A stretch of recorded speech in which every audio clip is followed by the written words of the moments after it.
working here for 5 years. I've been running the kitchen for 3 years.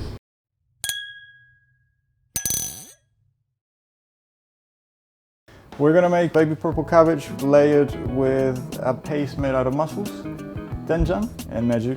The sauce is a sauce made out of reduced kimchi juice, and we'll reduce it down and then we'll emulsify it with our fermented butter that we use from our leftover milks and creams.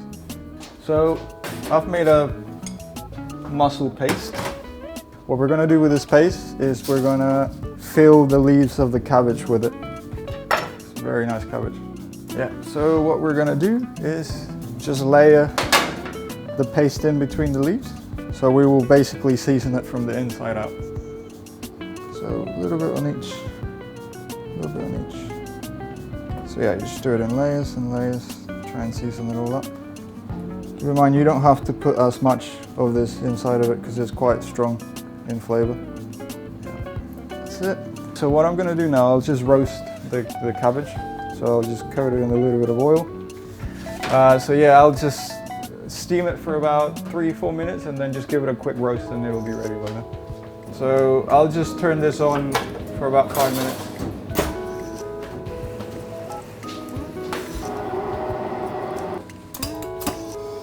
And we'll just finish it off with a blowtorch.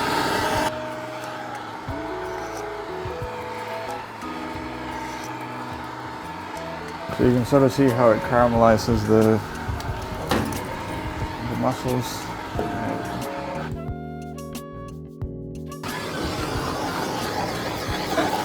Wiggle it around again, and then we'll put it right in the plate. So I mean, you can be quite generous with the mussels. I don't know if you want to do 4 or 5. And I'm just going to heat up the sauce now. Without being warm, I'm just going to give it a little whip. Right, slowly pour it over it. Mind that this sauce is quite strong, so you don't need that much of it. Alright, the sauce is on. So these are wild garlic capers, and they've been salted and they've been steeped in vinegar, so they're preserved. So they're a little bit garlicky, a little bit sour. Like I would say they're almost like caviar, but I think they're probably even better than caviar. A little bit of wild garlic oil. Alright. And a tiny little bit of kombu oil. That's all.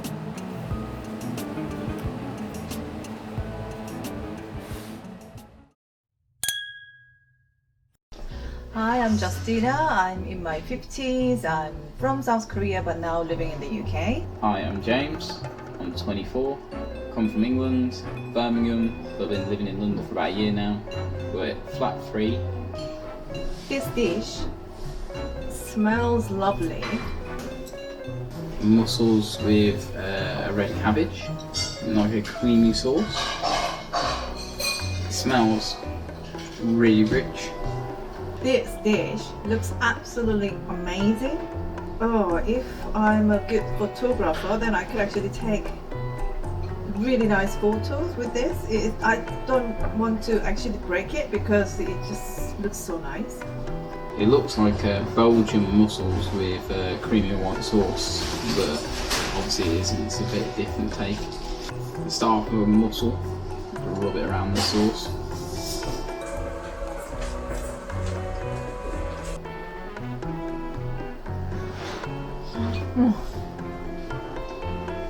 It's so good. Only way to describe it is it's chewy and really rich in flavour. I don't know, there isn't really like words to describe it. It's that like, it's like an unusual taste. And there's cabbage. That's good. It's like, I believe it's like paste with mussel sauce as well. So you're getting the flavour of the mussels coming through in the cabbage as well. It's cabbage cooked really nicely. It's not raw, but it's not like too mushy or soggy sort of taste, but it's really, I can't say it's crunchy, but it's really chewy in a way, in some very strange way. Bit off.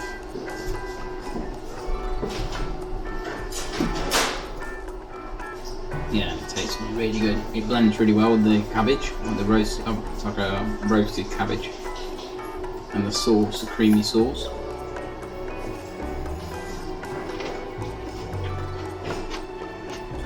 We'll just taste with the mussel in it and then wrap it like Korean wrap.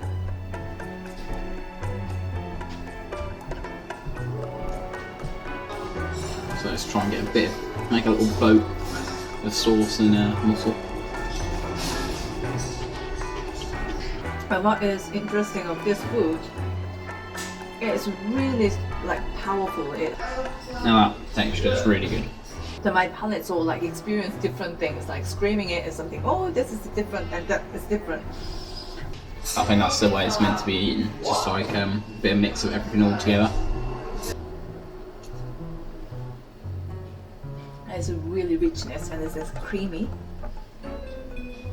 but it's not oily or too cheesy because there's some sort of sharpness coming out from here.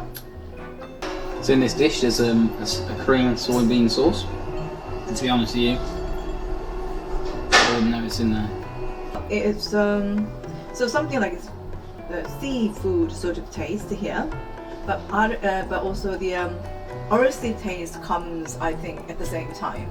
Maybe it's because he used the Kimjang, I think, and then also it has a kimchi sort of sourness from the kimchi.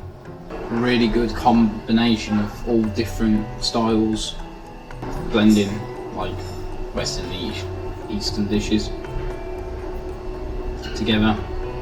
Obviously it's catering more towards the Western, being here in London, but it's still like a very smooth textured taste. I'm pretty sure anyone would enjoy it. Oh, it's so lovely. It is so nice. I just really like it. It's amazing, really.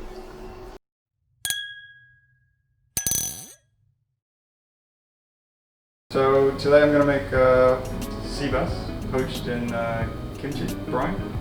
So it's basically a dish that utilizes whatever offcuts we have. We use the entire fish. We use its bones, we use the skin, we use the flesh to eat. Alright, so I'll start cutting it up. No, I'll start with the belly. You have to have a sharp knife, otherwise it doesn't really work properly. You have to be careful of the back rib cage because there's some bones in there that will sneak up on you. Then we tend to dry the bone and we make a dashi out of it. So literally we use all the bits, all the offcuts. We're going to make the kimchi, or the water kimchi. It's a little tip of the daikon. And then an apple, so it's quite perfect. So apples are in season, turnips are in season, so it sort of makes sense. And then apart from that, we're going to use ginger and garlic to season it up, and a bit of salt to make the brine. So that's basically the basic ingredients of the kimchi. Actually, that's that. So we're going to have a fermenting vessel. Obviously, whenever you do any ferments, as a cautionary note, do sanitize everything. What we do, we tend to steam whatever we use for about 10 minutes. So start off with the cleanest surface that you can. Give your ferment the best chance of succeeding. Otherwise, you never know what could happen. So always be cautionary about it, I guess. Especially if you're a first time maker. Bit of garlic. The ginger's in there as well. I have a liter of water, so we'll put a liter of water into it. Put the salt in there. So I'll put about 25 grams of salt in there, just to inhibit the bacterial growth.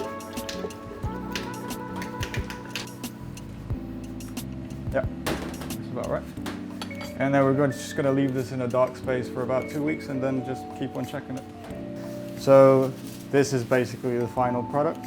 This has been going for about a month and a half. So this kimchi particularly is made with napa cabbage, but we just happen to have napa cabbage just left over for use. So I'll take about a liter's worth of this kimchi.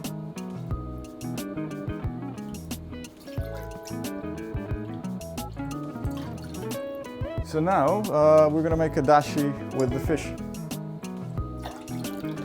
All right, so we'll put the fish inside. I would usually cook it at about 80 degrees and just hold it there for about half an hour so the fish infuses. And then once that's up, we'll strain it and then we'll infuse it with some katsuobushi for another half an hour, about the same temperature.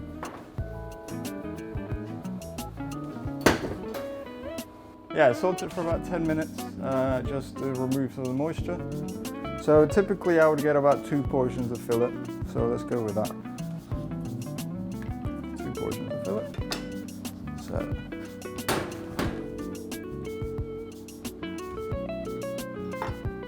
Alright, so we're gonna blowtorch the fish.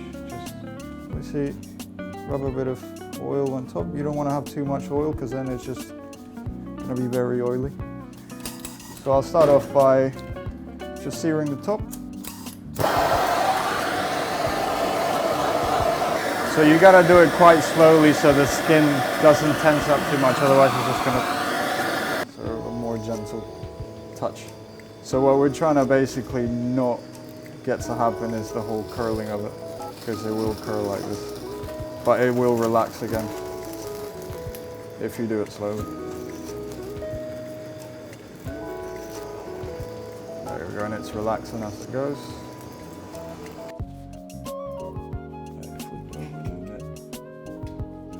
Just to finish it off. I mean, I feel like the heat from the lamp is probably the best way of cooking fish. Or if you're at home and you want to cook it, you can just poach it in the liquid. Alright, so as you can see, the fish has relaxed now. It's a bit crispy on top. And it's just cooked. So this is pretty much ready. All I'm going to do is heat up the kimchi. So it's very, very, very simple, very basic plating, literally. We'll just put a bit of the kimchi on, kind of like a broth sauce. So we just finished it off with a little bit of kombu oil. So it sort of rounds it all together. You know, you got the sweetness, you got the sweetness from the fish, you got the sourness from the broth, you got the richness from the katsuobushi in the broth and the kombu, so it's quite well rounded, I think.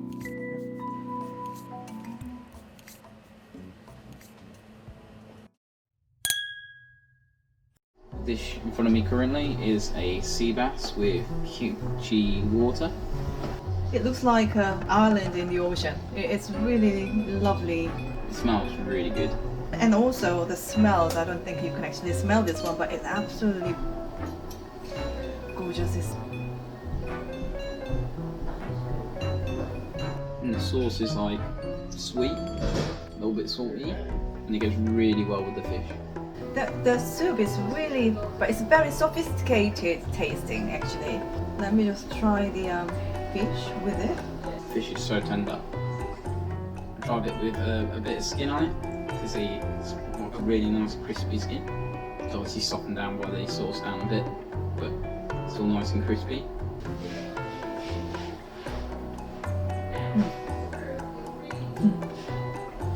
Oh, you know, skin on its own is really nice as well.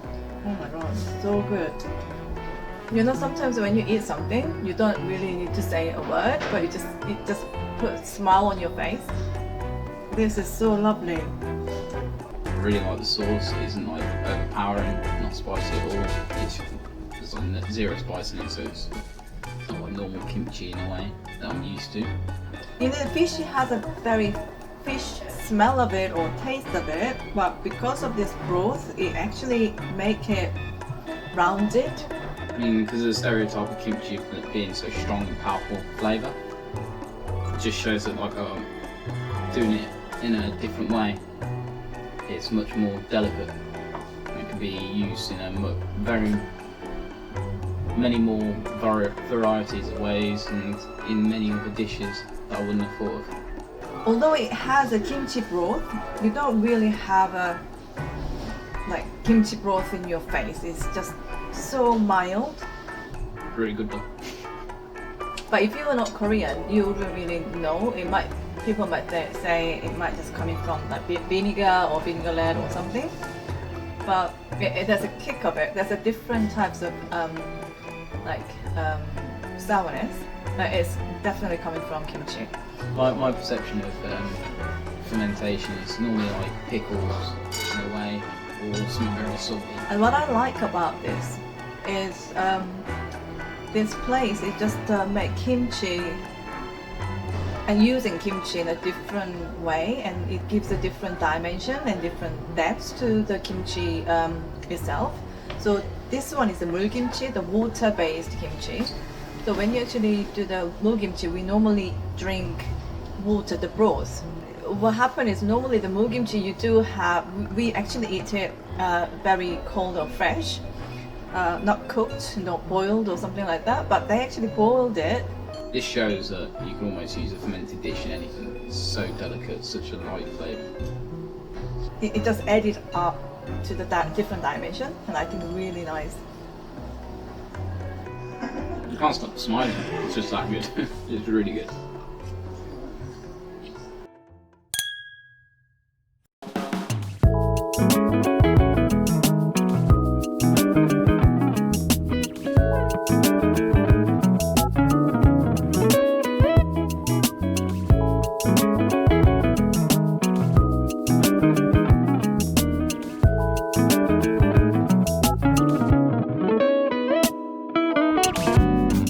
Flat 3.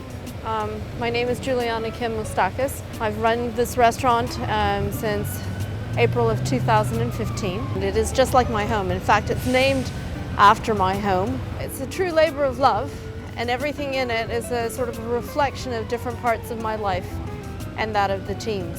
The concept of the food is a bit Asian in flavor, but Asian in the sense that we've created these flavors from inspirations of Korea and Japan. So with the extraordinary luck that I have of the team in the kitchen, we've created some amazing dishes. It's really a reflection of different parts of my own history and past, as well as the way the team sees food going forward. Growing up in the United States, and then of course later on moving here to the United Kingdom, it was interesting to be Korean in this society and what it means to bring these flavors to the Western palate. For example, kimchi, which is known as a very strong, fiery, peppery, garlicky dish, very significant in terms of part of my childhood cuisine, has been redefined in the way we do our food here. So with the extraordinary support of Joseph, who's the head chef, pretty much embracing and encompassing fermentation in the form of the sort of variations of kimchi all the way down to other sorts of ferments, misos, garums, etc. And they really reflect a way of thinking of our restaurant in terms of sustainability, but also in a way of creating flavors you just won't find anywhere else. So I'd have to say that almost I've come full circle in my life, growing up in a Korean household, to being raised in a, building a career in the Western world, to coming back to embracing both sides of that in a food and a cuisine that I'm very proud of.